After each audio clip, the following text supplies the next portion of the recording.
A esta hora, la Dirección de Difusión de la Universidad Autónoma de Ciudad Juárez presenta su programa Imágenes.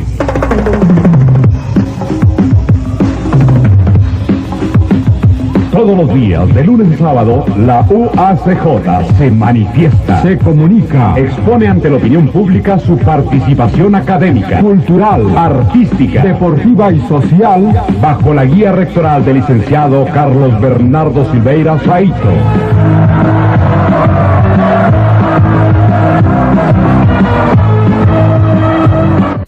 En esta ocasión vamos a tratar un tema de suma importancia para todos nosotros, la ubicación de la lengua dentro de la sociedad.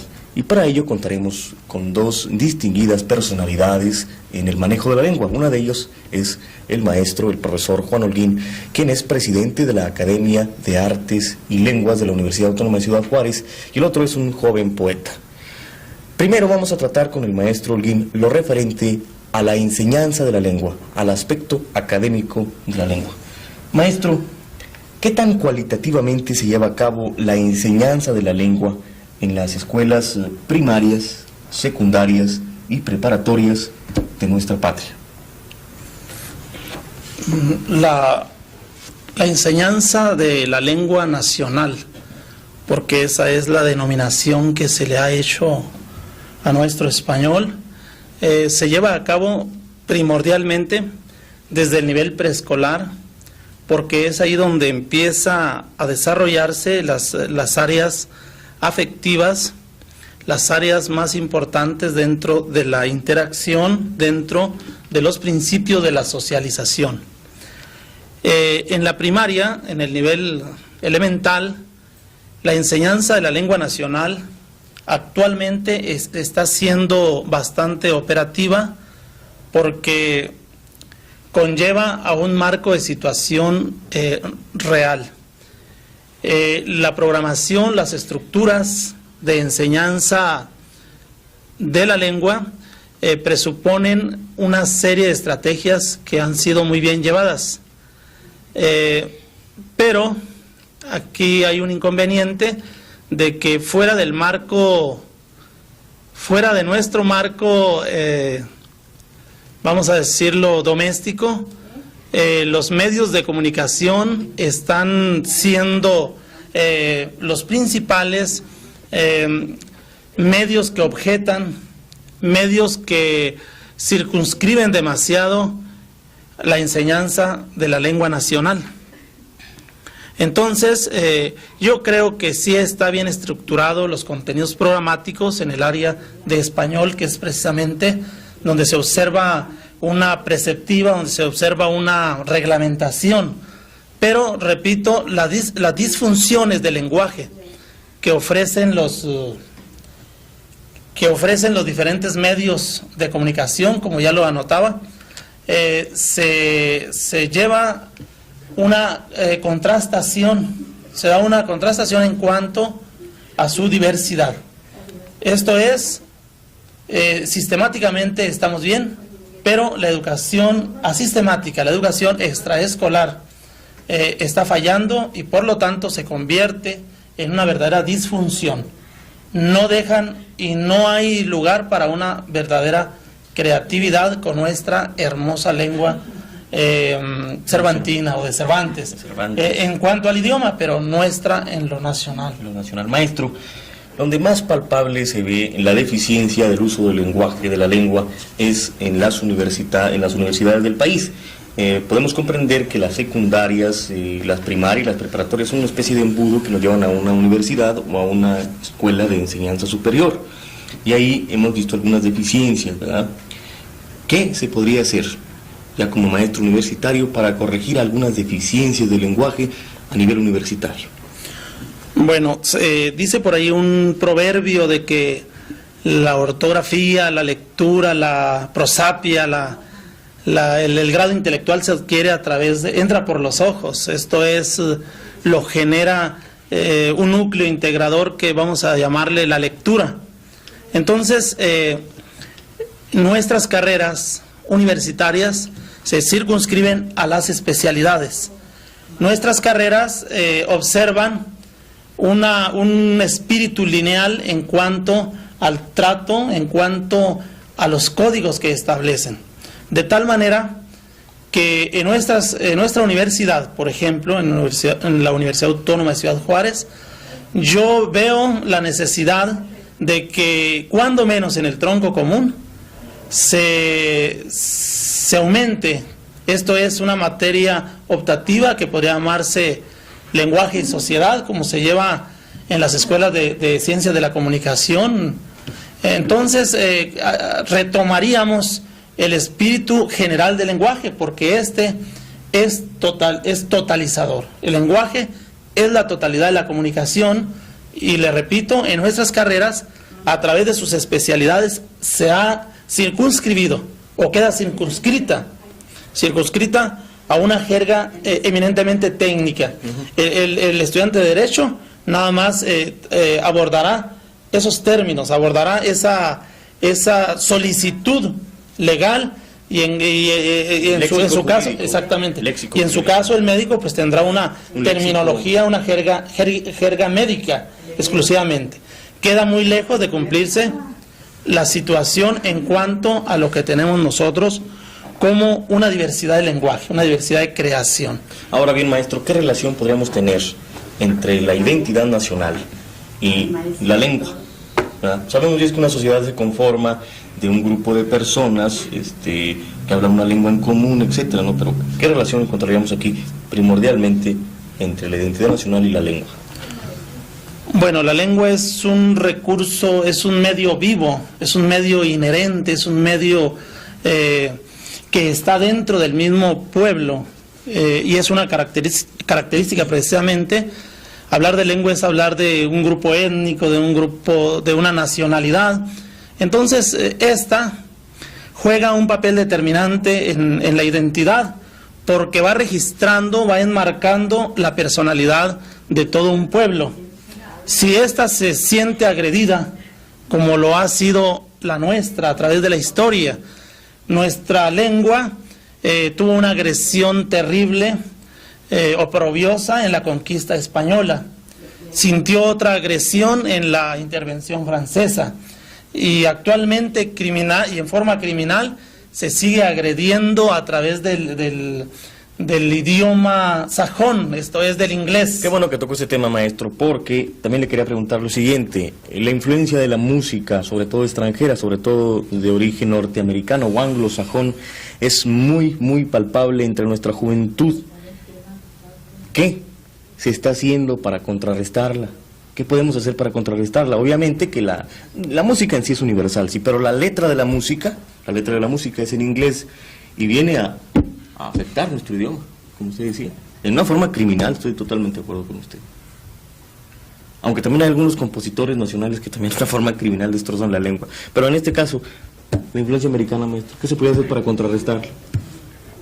Bueno, la música norteamericana, desde el jazz, presenta alternativas que nos ubican a nosotros en una situación subyacente, porque es promovida por grandes monopolios, llega a nosotros a través de una imposición auditiva, esto es a través de la radio, a través de la televisión, y entonces nosotros nos encontramos con que, si bien es cierto, la música es un lenguaje, es una atracción universal, no lo es en cambio los contenidos, lo cualitativo de la música, vamos.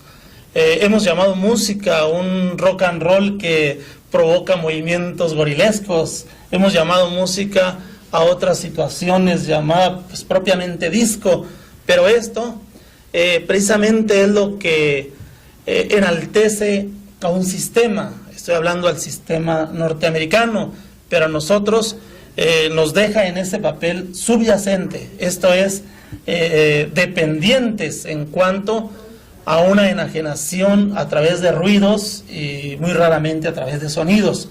¿Cómo contrarrestar esa influencia? Pues es tarea de hoy, desde luego. se necesita o se requiere de que pues de una vez por todas hagamos un autoanálisis, una revisión de lo que debe ser nuestra identidad, de lo que debe ser nuestras realidades, pero esta debe ser aunada a una suma de decisiones desde la cúpula, desde lo más alto de nuestro sistema, para que se puedan regir situaciones. No caer en esta proporción de que todo lo norteamericano es malo, de llenarnos de una aversión total a lo norteamericano. Todo lo contrario. La civilización, el progreso debe imponer nuevas opciones, ni tampoco caer en el jarabe tapatío y en la china poblana como prototipo de nuestra música, sino que hay que crear, como lo dijera Martí en una ocasión, dice, lo que le queda a nuestras generaciones, lo que le falta, lo que necesita es crear, y crear la palabra, y esta palabra en este caso sería la música, sería nuestra canción, sería nuestra orquestación para asumir ya desde hoy o desde nuestros días una verdadera identidad musical. Por otra parte, maestro, ha habido algunos intentos, algunos muy serios, por parte del gobierno, por parte de nuestras autoridades, en tratar de defender nuestro idioma nacional. Tenemos el caso más reciente de la Comisión Intersecretarial para la Defensa del Idioma Español, formada por algunas secretarías, primordialmente por la Secretaría de Educación Pública. ¿Qué resultados ha tenido esta comisión, sobre todo en una franja tan especial como la nuestra, como es la fronteriza, en donde estamos inmersos de vocablos, de términos y de letreros y anuncios o avisos comerciales o publicitarios que deforman nuestro idioma? Como ejemplo, pues tenemos yonke, tenemos chunap y una serie de cosas. ¿Y qué se está haciendo? ¿Qué resultados ha hecho? ¿Qué está haciendo aquí la Comisión Intersecretarial para la Defensa del Idioma Español en la franja fronteriza de los 28 kilómetros para que no tengamos tanta transculturización lingüística? Bueno, yo opino que la creación de esa comisión fue nada más un hecho con apariencia política. ¿Podemos decir que es una llamarada de petate, maestro? Pues en realidad esta comisión fue dada en momentos muy oportunos para detener un tanto a la opinión general. Porque si bien es cierto, nuestra lengua nacional requiere para la comunicación, sobre todo en este entorno fronterizo, requiere de algunas palabras nosotros las hemos inventado y les hemos llamado pochismos. La comunicación se da, la lengua es nuestra, la lengua es vida, no me refiero al idioma. El idioma es finito, ya tiene tantas voces reconocidas por la Real Academia de la Lengua. ¿Podemos aceptar los neologismos en la lengua? Pues los neologismos son giros idiomáticos. Los neologismos son giros idiomáticos y lo otro es lengua. Todas sigo en lo mismo. Esos pochismos es lengua, es comunicación. Claro, le repito de nuevo, estar en contra de todos los vocablos, de todas las voces, de todas las descomposiciones que nos vienen del inglés. Estar en contra de ellos es estar a favor de callar a nuestro pueblo, de callar a nuestras masas. Lo que se requiere es una toma de decisiones en cuanto a elevar la conciencia y sobre todo la sapiencia de los mexicanos, de los juarenses en este caso. Se requiere de una infraestructura cultural que debería encabezar, por supuesto, la Universidad Autónoma de Ciudad Juárez a través de sus medios de difusión. Me estoy refiriendo a una toma de nuestra literatura, de la nueva literatura también, porque no vamos a ubicarnos en una sincronía única, sino que requerimos de una formación más auténtica, más nacional, y sobre todo que el pueblo vea sus valores, que el pueblo vea también, sobre todo, sus perspectivas en esa serie de programaciones o en esa serie de trabajos que pudieran ofrecerse. Entonces, esto es, pues, le repito, las palabras, los pochismos se siguen dando, puesto que nuestro pueblo conoce esas formas dialectales, y quierase o no se ubica en un subsistema semántico. ¿Puede llamarse una sublengua? Bueno, no es un subsistema semántico en cuanto a que las palabras tienen su equivalencia existe en el español. Por eso no se puede hablar de una situación, de un nuevo giro, de una nueva palabra, sino esto es, más bien se trata de una sinonimia, decir troca, por decir camión o camioneta. O camioneta, es entrar en sinonimia, es entrar en giro semántico. Son significados, equivalen lo mismo. Entonces, esto se combatiría, por así decirlo, con aquella infraestructura que tratábamos para dar al pueblo lo que merece, la realidad a través de los medios de difusión. Es muy importante. Finalmente, maestro, usted como catedrático universitario, como presidente de una agrupación, de una asociación que estudia, que quiere, que es una asociación diletante de nuestra lengua nacional, ¿cuál sería la responsabilidad de los universitarios, ¿verdad?, en cuanto a la defensa de nuestros valores nacionales y concretamente en cuanto a la defensa de nuestro idioma nacional? La responsabilidad, yo pienso que no es únicamente de los universitarios. La responsabilidad debe ser compartida en todos los niveles que producen o que llevan a cabo la educación. El maestro, desde el nivel preescolar, la educadora, debe decidirse, debe compenetrar en esa comunicación para realizarla, para llevarla a cabo de una manera más consecuente a nuestra realidad. En el nivel primario, los maestros debemos aportar, debemos ubicarnos desde luego también en la realidad y entender de una vez por todas que los resultados de la acción culturizante, de la acción nacionalista, se va en un futuro cercano, se va a convertir en una realidad. En el nivel postprimario, en el nivel secundaria, también los maestros deberían ubicarse o deben ubicarse en un marco realista. Y vean que todo es reiterativo. Capturar la realidad en los demandantes de educación, porque desde luego serán generaciones altamente formativas que van a demostrar el verdadero cambio. En la universidad, decíamos, copartícipes de esa responsabilidad, pues debemos ahondar más en la investigación. Si somos más investigadores, si somos más hábiles en el comportamiento y en la actitud, seremos así capaces de contribuir a la transformación, no solamente del idioma, porque le repito, es una cosa preestablecida, sino a través de nuestra lengua, a través de nuestro lenguaje, llevar a cabo una completa realidad.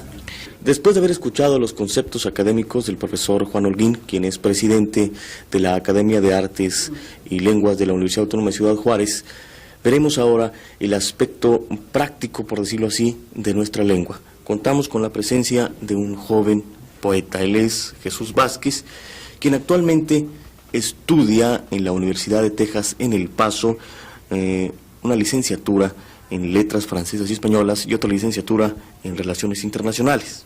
Él ha escrito varias poesías que han aparecido en varios diarios de nuestra localidad, así como ha presentado estas poesías ante un público interesado.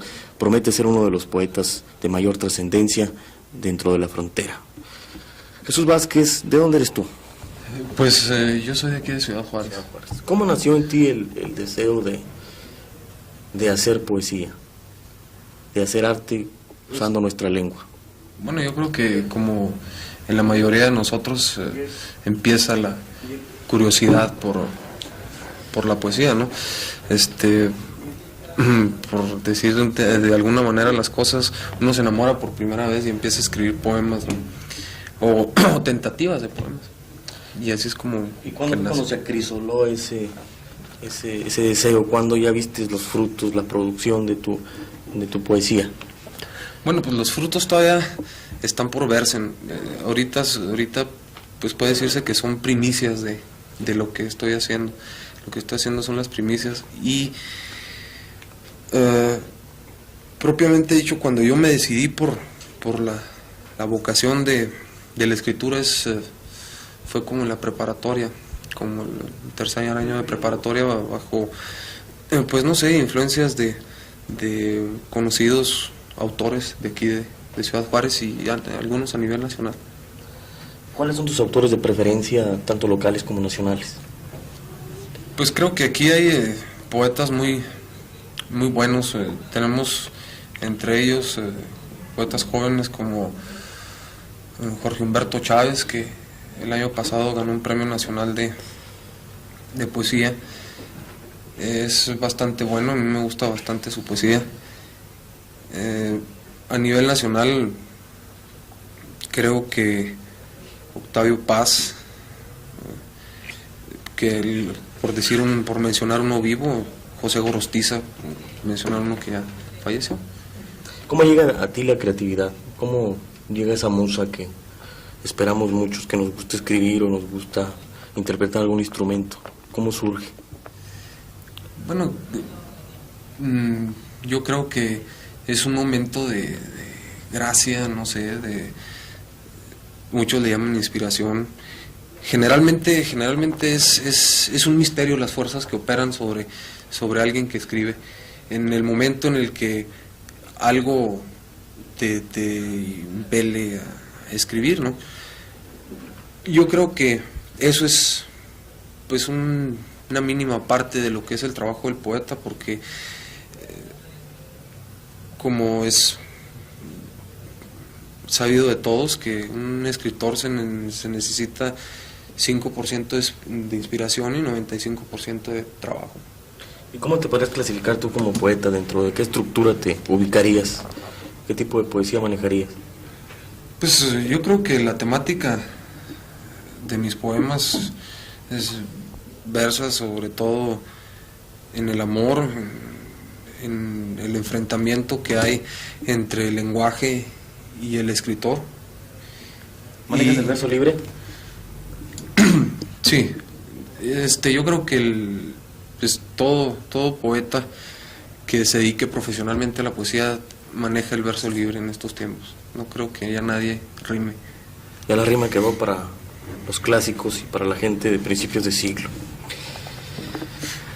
El mundo sufre cambios continuos. Por ejemplo, la televisión pues es un cambio, es una comunicación muy importante. En la actualidad podemos estar captando un programa allende el Atlántico o allende el Pacífico, ¿verdad? Quizá esto influya para que el lenguaje sufra algunas divisiones o algunos cambios, pero concretamente, ¿tú consideras que el lenguaje sufre algunas divisiones de acuerdo a los estratos sociales y entre la comunicación, claro, entre los individuos? Pues sí, yo creo que sí. El lenguaje no puede ser el mismo el que usa una persona del pueblo con escasa preparación. La jerga, el caló que utiliza no puede ser el mismo al que utiliza pues un ingeniero a niveles altos. Creo que en cuanto a la preparación y en cuanto a la escala social, creo que existe una división del lenguaje. ¿Y tú consideras que ese tipo de lenguaje podríamos considerarlo de una calidad menor o...? No, en cuanto al lenguaje y está aportando ciertos elementos, ciertos conceptos, yo creo que todo es válido, ese enriquecimiento para nuestra lengua y el lenguaje en general.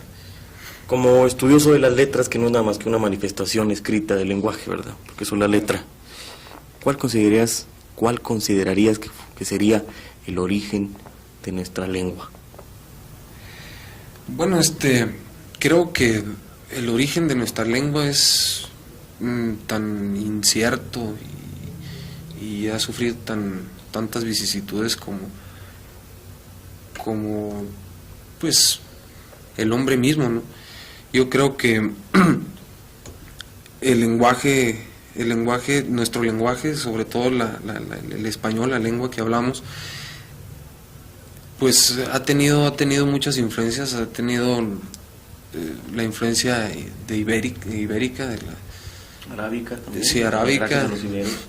Y además ha tenido la semítica, la camítica, la indoeuropea, o sea que estamos llenos de influencias, y últimamente los neologismos pues que se dan a raíz de la tecnología.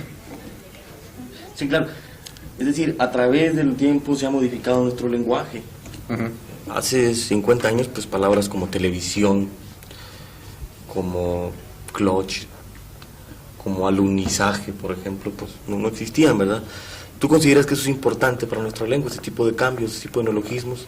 ¿O pues, la corrompen? No la corrompen de ninguna manera. Yo creo que vienen a enriquecerla.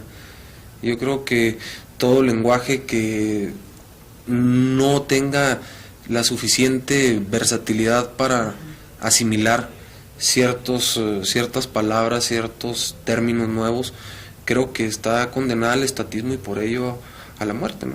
Bien.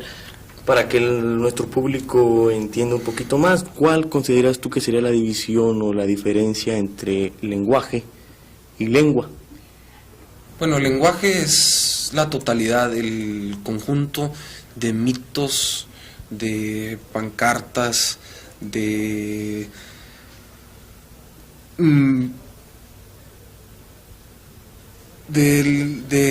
términos que se usan por ejemplo, en radio, en televisión.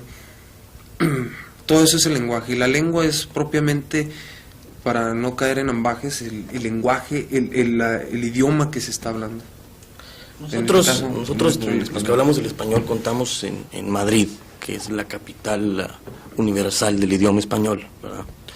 Con una academia, la Real Academia de la Lengua, que es la encargada de vigilar y la encargada de estructurar correctamente nuestra lengua. ¿Consideras tú que es provechoso ese tipo de instituciones como la Real Academia de la Lengua y como la Academia Mexicana de la Lengua, las que someten a consideración de estudiosos la aceptación o no aceptación de neologismos, como podríamos decir, alunizar, meeting, que es una palabra de origen inglesa, ¿verdad? Bungalow, que es una palabra de origen hindú que a través de los ingleses llegó hasta nuestros días, y un sinfín de silogismos que conocemos y que seguimos utilizando y que no todos son aceptados por el diccionario de la Real Academia? Bueno, yo creo que la Academia pues cumplió su función durante un tiempo. Yo creo que las academias ahorita no creo que tengan la capacidad de encajonar o decir lo que es bueno y lo que es malo, de ponerle una etiqueta a lo que está surgiendo nuevo en una lengua. Yo creo que, pues no sé, la academia, sobre todo la española, cuando da sus fallos así irrevocables de que esto entra y esto no entra, es como tratar de ponerle puertas al campo, ¿no? Es difícil controlar el movimiento y el enriquecimiento y la adquisición de nuevos conceptos que tiene una lengua. Con nuestros amigos, esperamos sinceramente que este programa les haya agradado. Lo dividimos en dos partes, una académica, la otra poética o práctica. Agradecemos la presencia del maestro Juan Holguín, presidente de la Academia de Artes y Lenguas, así como del joven poeta Jesús Vázquez. Por su atención, muchas gracias.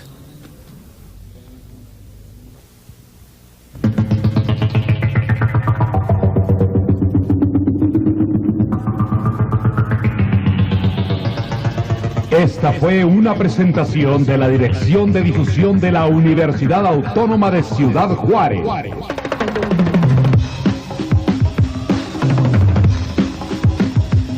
Producción originada en sus propios estudios, ubicados en Constitución 157 Sur, Ciudad Juárez, Chihuahua, México. Rector, licenciado Carlos Bernardo Silveira Saíto. Director de difusión, señor Rafael López González, técnico en Ciencias de la Comunicación. Subdirector TCC, Ismael Alvidres Mejía. Elaboración técnica, Manuel Chacón y Francisco Ramírez. Por una vida científica, por una ciencia vital.